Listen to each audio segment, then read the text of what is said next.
Let's start with what you led both of you into the hospitality industry. Cynthia, let's start with you. Yeah, so good afternoon, everyone. Again, like you said, my name is Cynthia. I moved to Chicago back in 2019, so a few months prior to the pandemic, and I have my background in nutrition and healthcare. So prior to working in the industry of restaurants, I was alongside a lot of different clinicians and doctors doing nutrition one-on-one consultations, and I love leading a healthy life and empowering other people to do the same. Phil here, his trade is in being a private chef. He's also I'll let you speak for yourself. Yeah. Yeah, so my background, as Cynthia stated, I'm a private chef, so I do a lot of catering, a lot of private events, a lot of cooking classes, and everything that transpired with food. So I was always passionate about food. My background is more of a self-taught chef. So for me, I essentially turned my hobby into more of a career. And that's something that, if you love something that you do, the transition is very easy, and it's something that you could teach yourself, be passionate about, and something that you could continue essentially into a business like we started. Very good. Let me ask you this. This is kind of a two-part question for you, Phillipe. After doing my research, I learned that you are self-taught and have made several appearances on programs such as Masterchef, Food Network, Country Living, and many more. Why did you think that was important to go onto those programs to demonstrate your craft and tell your story? No, absolutely. As my first ever show was MasterChef, and that's essentially where it was almost like a last minute deal where I decided to go try out my luck, see how far I can make it, and just almost legitimize my food, right? Because all I was doing was basically cooking for my friends, for my family. It wasn't anything where I was selling food or going to or being a restaurant chef or having a catering company. I wanted to basically prove to myself that I am a good chef and I want to always improve, right? It's all about learning too. So when I first landed on MasterChef, that's when when it's your first television appearance, you essentially want to continue to do that, right? There's something about just the ambiance and just the adrenaline and the competition style of being on food shows where you continuously want to do that. And once MasterChef started, once that ended, I decided to actually start doing cooking classes. So I did private cooking classes. I went into making pasta from scratch, and having students come by and actually learn how to make pasta. That turned into more of learning how to make gnocchi, and then essentially making sushi. And with that television experience, I always say any publicity is good publicity, right? If your name's out there, if you are able to share your story, if you're able to share your food, your culture, right, your music, whatever the case may be, if you're able to put yourself out there, that almost legitimizes you, right? Because as we know, mainstream media has a very high influence on people, right, as far as how they think, as far as what they see. And for you to project that, in my opinion, it's probably the greatest part of really trying to gain more people into your business that you might not have ever had reached if you went on TV or in the newspaper or anything like that. Very good. Polombia is the name of your restaurant. Can you tell us how this business venture came about and the significance behind the name?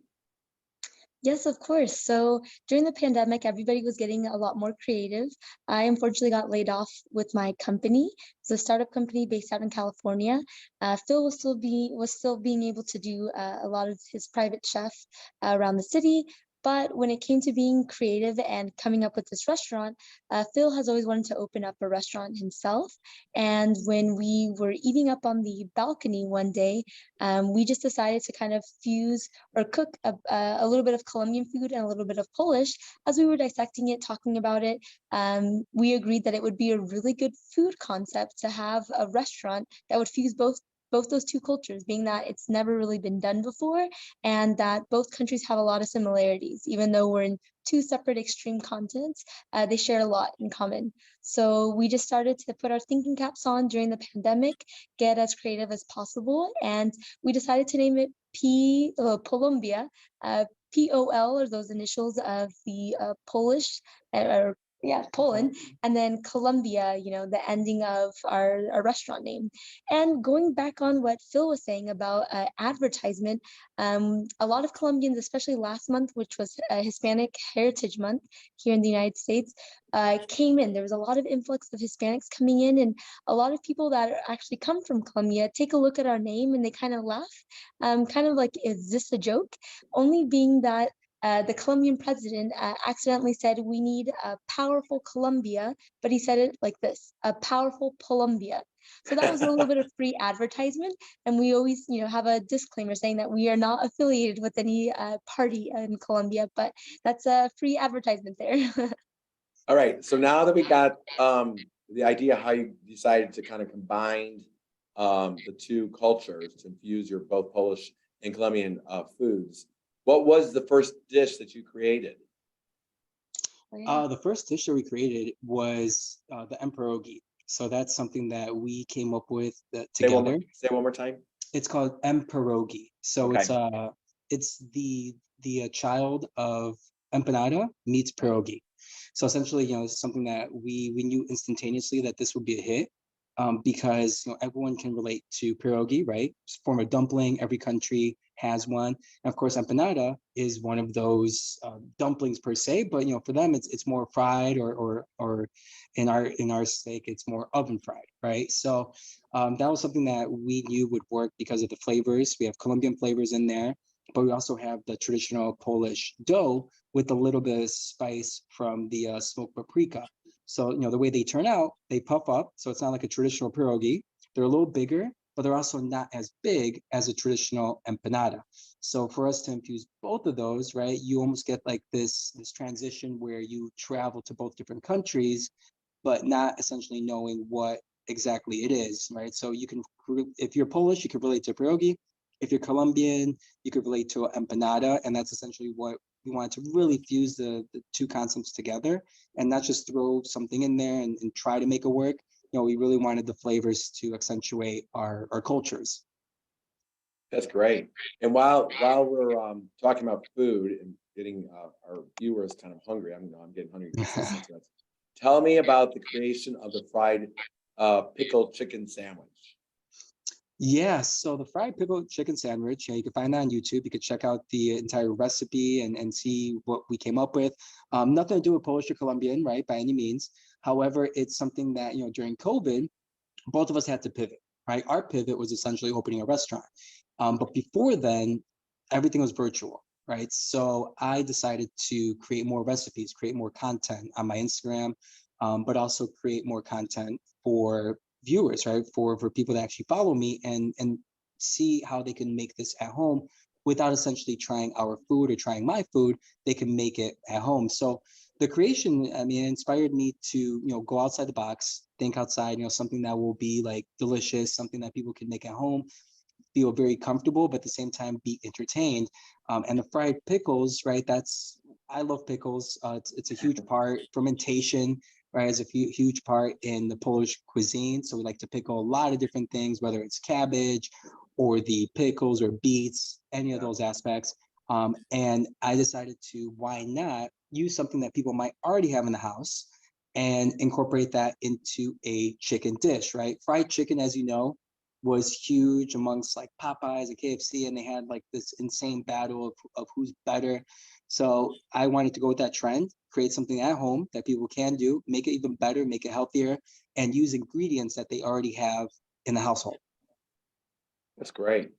I'm one that also likes a good borscht with made from Oh yeah. Yeah, and I'm perfect for, we love to use it during Christmas Eve, but also after, wedding, when the wedding ends and it's close to midnight, 2 a.m., you drink that and you are good to go.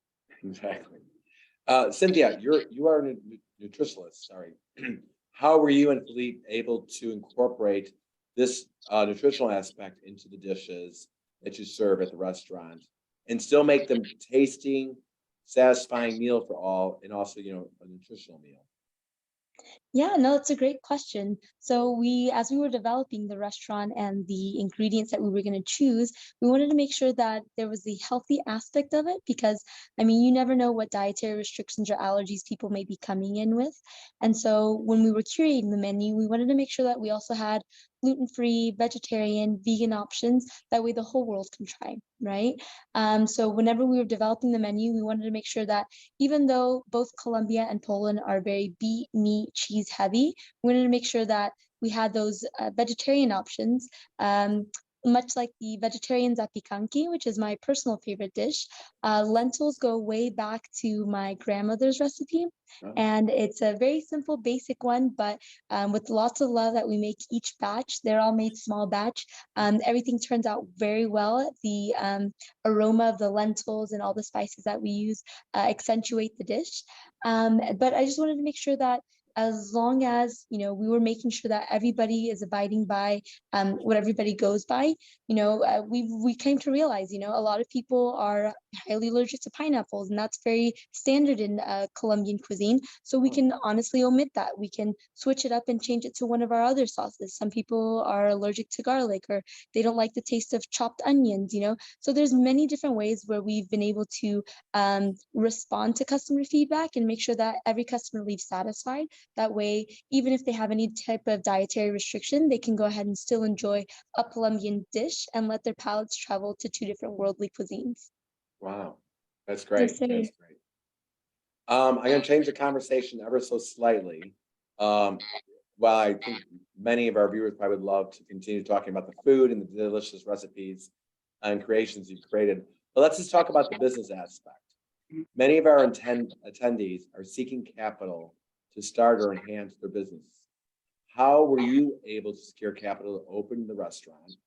What were some of the financial obstacles? And what advice can you offer for someone who's having issues with getting a loan to open their business? Yeah, I mean, that's a great question. And that's something that we get asked all the time. And our story is unconventional, right? As well as our restaurant is very unique in that aspect. But we didn't really go the traditional route. And I think we were very blessed in that aspect where everything that transpired, right, we were able to almost take advantage of and really fulfill our goal. So when we first opened, we essentially had a contract with a different food hall, and we got in there in September of 2020, I want to say, Yeah. September of 2020. And literally, I would say 3 weeks, close to a month, the lockdowns happened, right? So everything closed up. We weren't really able to serve food, right? I mean, under those circumstances, we still weren't at full capacity. Everything, in Chicago, you had to serve outside. We lucked out on the weather, right? So still September, so the weather was still nice, but we didn't want to just stop there, right? We didn't want this to be, 6 months of planning and 1 month we're shut down. So we did everything possible in order to continue. And what we did in that aspect, with our contract with the food hall, we didn't really have to put any capital in, right? What's nice about that is that it was rev share. So with the revenue share, right, anything we make is a win-win for not only us but also for the venue itself because it brings in more customers and they get a percentage of our sales. But going off of that, we decided to reach out to a lot of different people.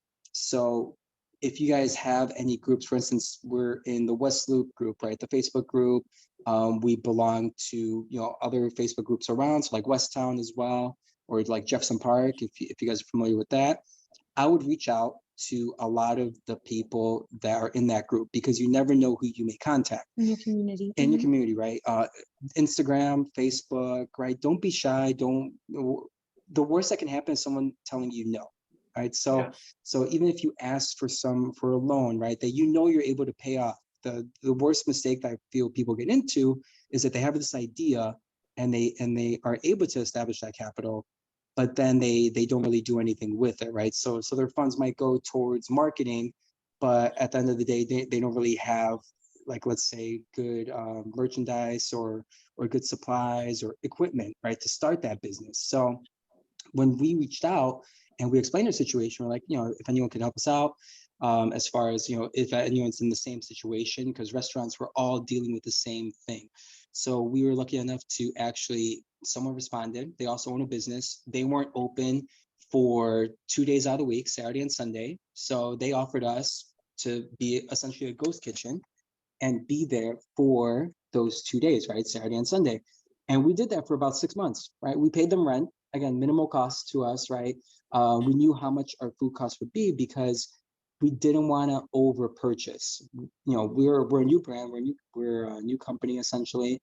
We knew that for the past month that our concept works, and we really wanted to continue that dream, but we also didn't want to put ourselves in a hole. We wanted to, you know, continue to sell the food, but at the same time be smart. So, you know, if we ran out of something, if we sold out, we pushed the other item.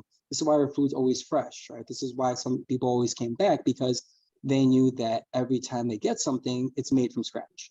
And essentially it was just the two of us, right? We started, it was just the two of us. I mean, she's amazing, right? She's definitely someone that really pushed me into doing this and continuing it. And you know, obviously you are going to get into some fights and some struggles and dilemma, but that just makes you stronger, and it allows you to see what you can do better, right? And how you can achieve what you want to have. Getting into the capital, I know it's like a loaded question. We have a lot of examples, but try to go after grants, right? There's a lot of grants out there that you can do. There's also, you know, a lot of these markets that you can go out to and really just be out there, you know, show your name, who you are, what you do. Test out your concept, yeah, and see how receptive the community is. Is this something that this community needs? Or if not your community or in your neighborhood, the one adjacent to, or somewhere in another pocket of the 77, or how many neighborhoods does Chicago have? And it's crazy because I hail from Houston, and it's very massive and large, but we don't have as many neighborhoods, you know, and I think that that's what separates Chicago from any other city, is that you have 77 different neighborhoods, and each community is like its own separate niche, right? So finding something that you find that, you know, you truly enjoy and you're passionate about, because that's always going to propel you at the end of the day. I study nutrition. I love food. We all eat as human beings, and I think that brings everybody together. When you talk about anybody's culture, you walk into somebody's house, it's either something to drink, something to eat, because that's very inviting, and we always want that for every customer that walks into our door at the timeout market. But yeah, that was just piggybacking on what you were saying. Yeah, let me go back a little bit and talk about the networking. And I like the fact that you said just go out and ask and talk to people. You're both very active with the Chamber of Commerce, especially the Polish American Chamber of Commerce, which is just one of the neighborhood business development centers that BACP funds and supports. Just tell the viewers and listeners just a little bit about just how did you come across? Tell them how you like kind of meet these organizations. You know, do you go you just knock on their doors, cold call? How does that work? And what's the importance of connecting with the business community at the local level? Yeah, absolutely. I mean, connecting with different businesses gives you opportunity to showcase what you may have, right? Again, someone might need, for instance, like a window service, right? And you are in as a contractor, you might know someone that's a contractor, and you might get them a connection, for instance. But getting those contacts, getting that network together is very vital and key in really growing your overall business.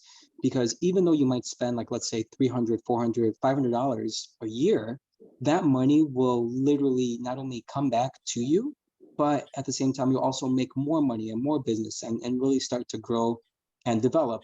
And it's always good to get different ideas, right? I love to surround myself with smarter people than I am, right? Because when you're able to do that, you're able to see how they work and what they might have to offer. And not only that, but it also brings you up, right? It makes you really want to work harder, makes you really want to achieve that dream, and it makes you want to continue to work together.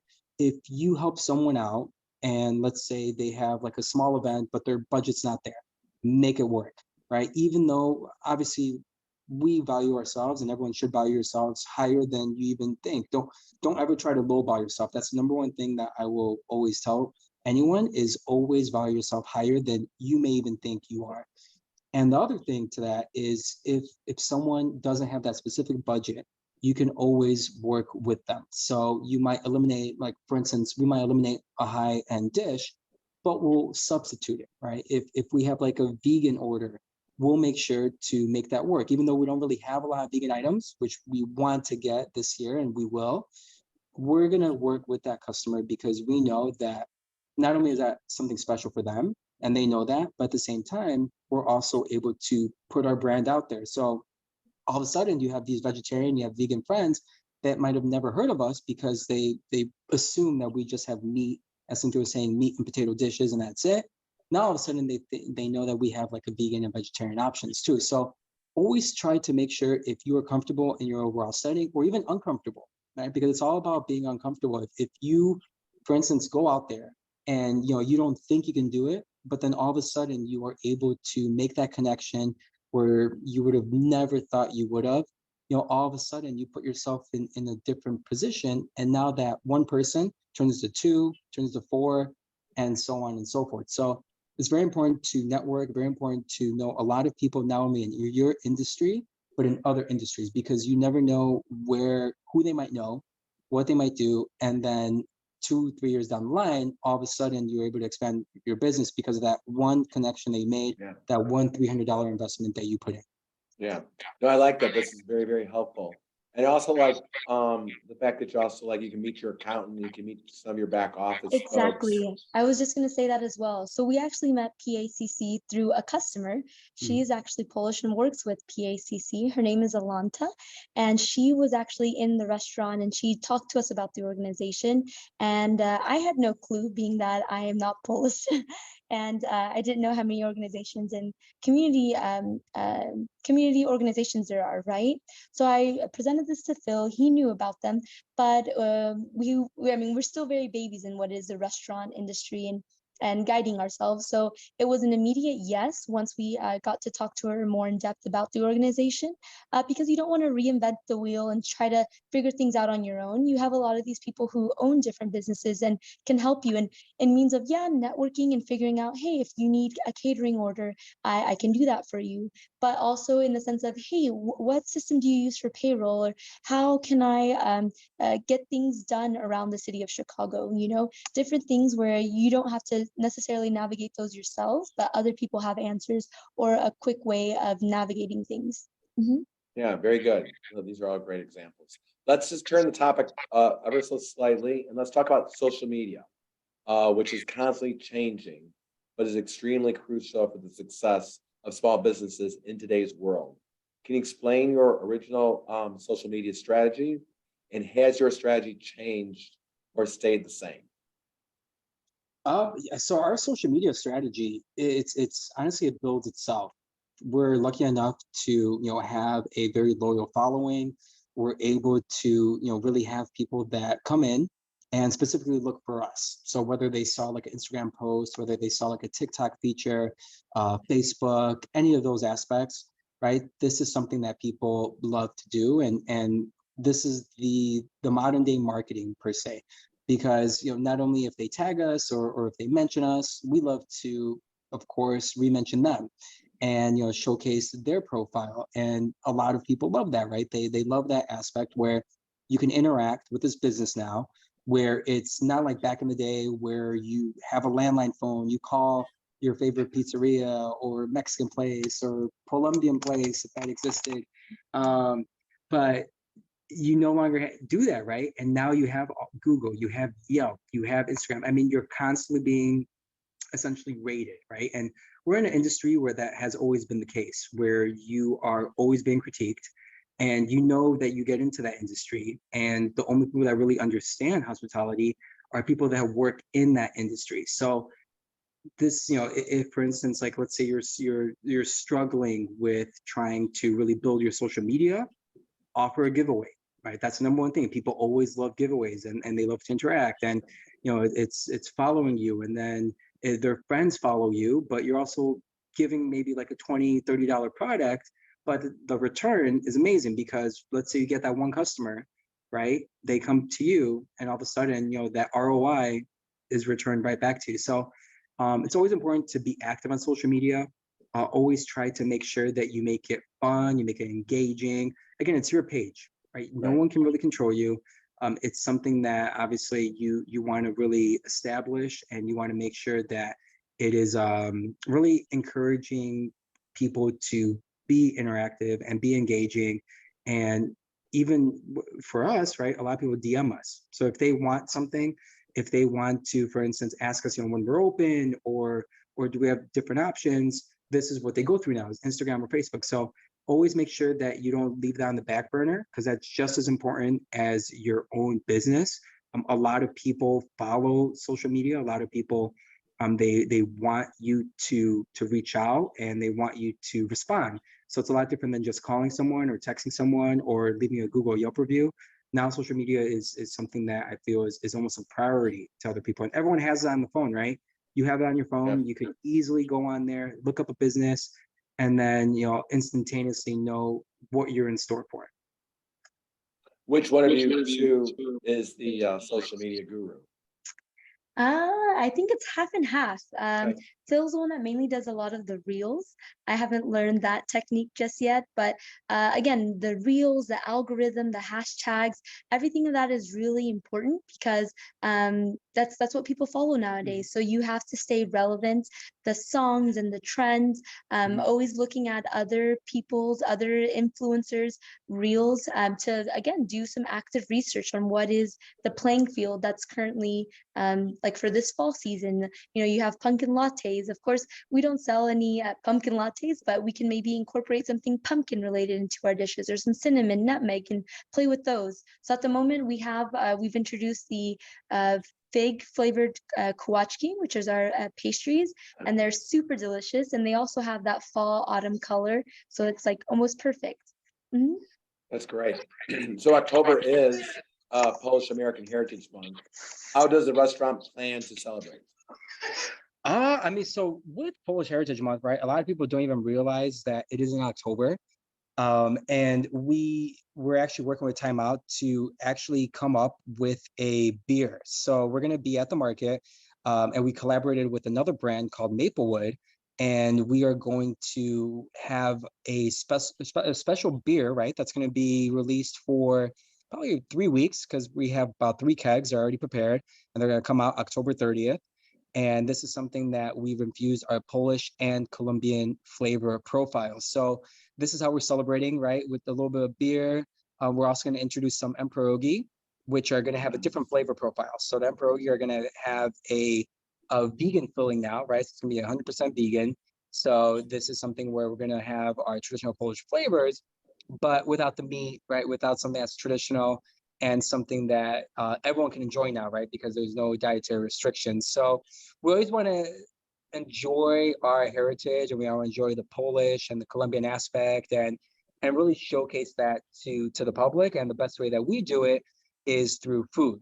And this is somehow something that we always want to encourage others, is to always share something that you love, and share something that you might be very inspired by, whether that's your culture, or whether that's your background, or anything else you may do. So in short, we love celebrating our cultures, and every time we get a chance, we always love to represent ourselves, and represent what we stand for, and what our parents stood for, and all that. That's great. Thank you for that. Mhm. Phillipe, when you're not running the business, what do you do to relax? So, I mean, I love to, play basketball, and, sometimes even read a book if I have time, right? We have a small little Colombian right now. So that is our baby boy, which just woke up from his nap. So, Yeah. so there he is. Um, so yeah, so it's running a business is a handful, right? And then having a child, it just puts more on your plate.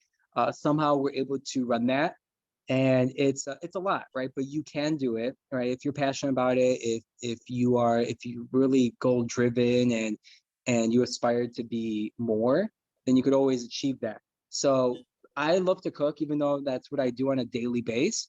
I love to cook outside the restaurant, and make different dishes, and cook for these two loving people behind me.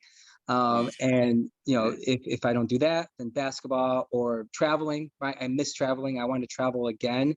and just been taking short little work trips here and there. But we definitely want to go to Poland and Colombia together as a family. So that's probably our next big trip. And of course, trying to watch movies or TV shows, something that we could just relax, have fun, and that's it. That's great. As this webinar is entitled Empower Hour, please share a piece of advice that you can empower our attendees. Yeah, so I think I'll go first. And as far as my number one thing to share with everyone is to never give up. If there might be, I mean, listen to our story. We started during COVID, right? Probably the worst possible time you could start a business, and we did it.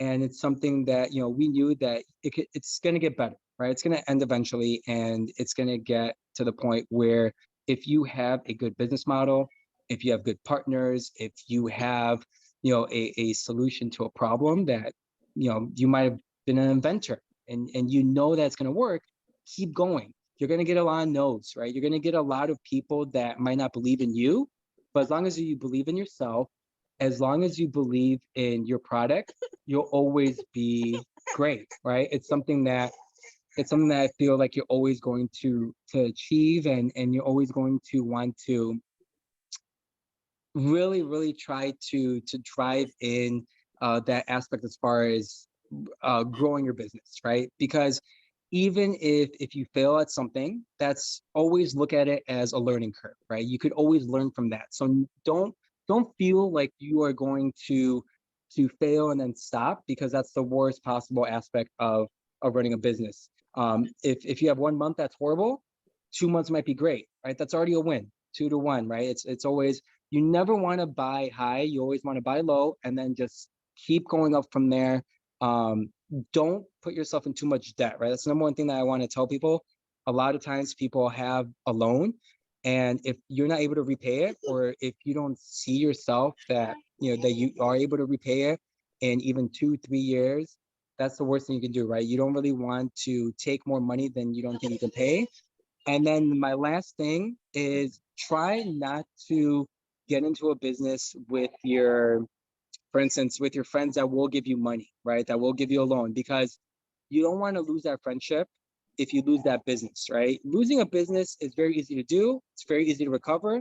You can always create something else. You can always create a different idea, but losing a friendship, that's something that I feel like you can't really overcome.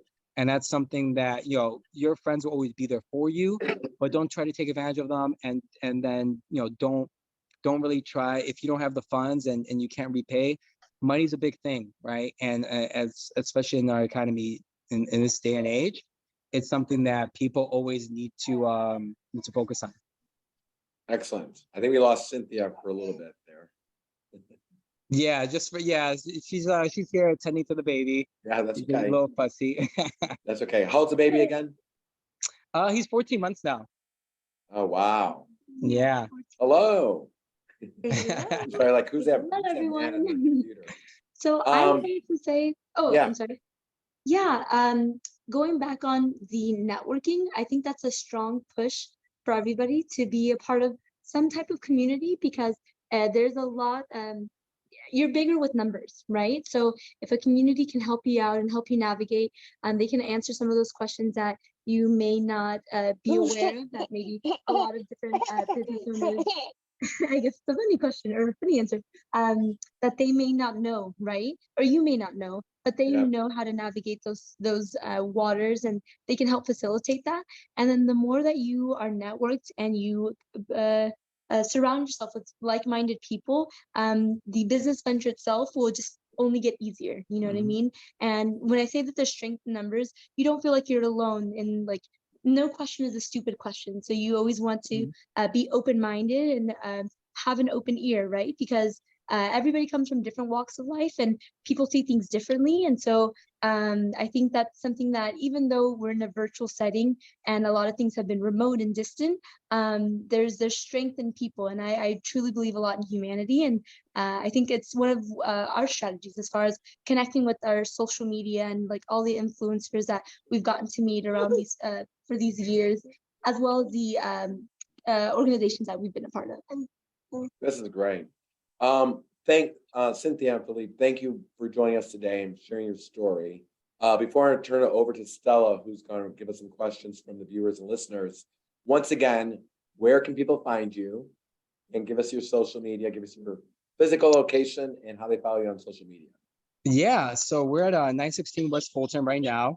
We're inside the Timeout Market in the West Loop. So sorry. So 916 West Fulton in Timeout Market. We're open there 7 days a week, right? So we're there from 11 till 10 p.m. every day. Sunday, actually, we're open till 9. So that's the only time where it's an hour less. You can follow us on social media as far as our Facebook and Instagram handles will be Polombia.Chi for both of those. And of course, feel free to text us or call us if you want to make any reservations, or if you if you do have any questions, we will try to respond as fast as possible. If you do have any questions in regards to business, we're always open to, to answering anything that you may have as far as our personal business experience, or, if you want to see how a restaurant is run specifically, or social media, you could always go to Polombia.Chi@gmail. So you could definitely shoot us an email there. And then, we can try to answer your question as best as we can through our experience. That's great. Thank you. Thank you again. Stella, do we have any questions from the chat Yes, or from our viewers? yes, we do have some questions. Great. What would you say has been the most rewarding experience since owning the restaurant? Oh man, I mean, there's been a lot. I think being recognized and trying to, showcase our cultures is something that we love to do. And now it's a greater scale, right? Because we've been featured on many different networks. We've been featured on many different newspapers, right? And this is only about a 2-year span. So going back to the publicity, right? And going back to providing our cultures for people that might have never heard of us is something that we always wanted to achieve. And we do it through food, right? Other people might do it through music, but our essentially our goal was to always provide the best service, provide our culture, provide that food, provide something that people cannot travel to, but if they travel to Chicago, they could have both all in one setting. Next question. Did you two do mostly everything, or did you have others helping you? What? Yeah, so I believe we hired our first employee back in August, or was it Yeah, it was August. July of last year, whenever I was 8 months pregnant. So I worked till the very last day, and it was just us two. We had that ambition, that drive, and the other thing was we ourselves were never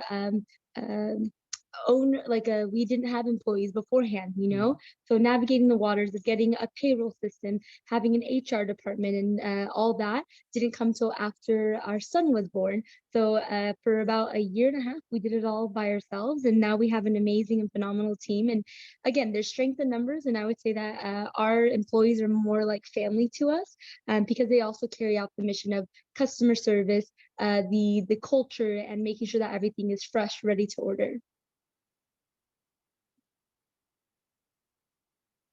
Did you test out your recipes on family members? Yeah.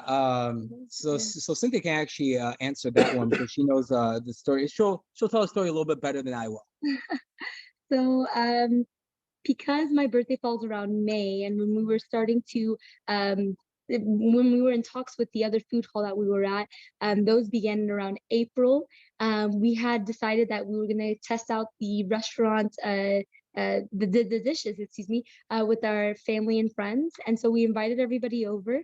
A lot of our friends and family live in the suburbs in Des Plaines and Mount Prospect. And we invited them all to come down to the West Loop. And me and Phil were cooking all these dishes, the Sal-CHI-papa, the arepas, Kiełbasa Perro, and the Emparogis. And everybody had the suspicion that we were going to tell the big news that we were expecting. And that was not the case. We actually told them that we were expecting a birth child called Polombia, and that was going to be a restaurant concept that we would be having. And so they were super excited and elated. And we got feedback from them, making sure hey, what can we do with the sauces differently, or how should we present the dish or what looks better plate wise, you know? And so it was a lot of research behind the scenes and with our family and friends, but we got like their blessing, if you will, and they really enjoyed the dishes. And so, of course, we made a lot of modifications since then. And yeah, you always have to do that with any restaurant or any business. Yeah. Yeah, I'll never forget, like, when we were sharing our story and, you know, all of us hung out, you know, upstairs for a little bit and then, you know, made the announcement. Right before we were going to make the announcement, you know, one of my best friends is like, oh man, you have to be crazy to open up a restaurant right now. And, you know, this was just a random conversation that everyone was having. And then later, 2 minutes later, that's the announcement we make. So, you know, again, you don't have to worry about what other people say, right? They'll support you, right? Everyone has their own opinion. You know, it's always have that you against the world mentality. That's what I want to say. Yeah, just like Charles Dickens said, it was the best of times, it was the worst of times. So this has proven to be so. What made you decide to open a restaurant in the food hall? So opening a restaurant in the food hall there's a lot of benefits to it. As I stated before, you do rev share, right? Rev share is in essence something where, you know, everyone shares a percentage of all the different sales. And when you do that, right, you don't have to worry about the rent. You don't really have to worry about, you know, putting your lights on or paying the gas bill, all those utilities, all those expenses, right? Having servers. There's a lot of benefits towards having a food hall. And especially, you know, location is number one thing, whether that's buying a home, having a business, right? For the most part, right? In our, especially in, you know, in our industry, location is a big thing. You know, people want to go and have a good time. They want to enjoy the ambiance. They want to enjoy not only the food, but at the same time feel comfortable in the area they're in. So for us, you know, that's something that we knew was almost a no-brainer because it's minimal capital that we have to invest, and at the same time, it's almost like a incubator, right? Seeing if our food works, seeing the reaction, you know, it's something that, you know, you can really test out without having that 5-year, that 10-year lease that you essentially always have to share with retail space too. I think the other And thing, just to okay, piggyback on that, I apologize. The food hall is also very touristic, right? Time Out Market does a really good job with their marketing, and so we piggyback off of their marketing as well. But because it's also one of the it spots to go while visiting visiting Chicago, I think it also does a really good job of. I apologize. Us being there does a really good job of showing that Polish culture that Chicago does have, and people are wanting pierogies in the city. And because there isn't really easy, because there isn't really a Polish restaurant in the loop, this is very nostalgic for a lot of people who are wanting and craving a pierogi, but then have no idea about Colombian cuisine or what South American cuisine tastes like. So it brings both cultures together for people that are traveling abroad or even in the US alone, to come and try something different and unique to Chicago and a Chicago native. and one last question. What Yeah. does your shirt say? Oh yeah. So let me show you real quick. Here, let me see. So it says arepa eater, vodka drinker, right? Because that's how we pronounce it, and 100% Colombian. So, you know, you could you could pick up these shirts, obviously, from us. If you want to DM us, you know, we're happy to deliver them as well, or, you know, just at the restaurant itself. So yeah, these have been a hit for sure, because they're very unique, and you know, you have our logo in the background too. So it's just like our restaurant. You know, we're the first of its kind, and it's a Polish Colombian fusion that you would never really see anywhere else. All righty, Ken, I'm done. You can go ahead and close us out. You're on mute. You're on mute. 2 years, and I think everybody have this down. Thank you very much, Stella. Thank you, Phillipe and Cynthia, for joining us today. Very much appreciated. And I also want to give a special shout out and thank you to the Business Affairs and Consumer Protection Outreach Team, which brings these Empower Hours to you, and as well as all of our webinar series on Wednesday afternoons and Friday mornings.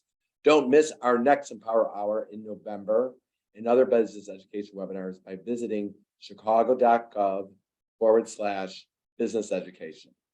Thanks again, and everyone have a terrific afternoon. So guys.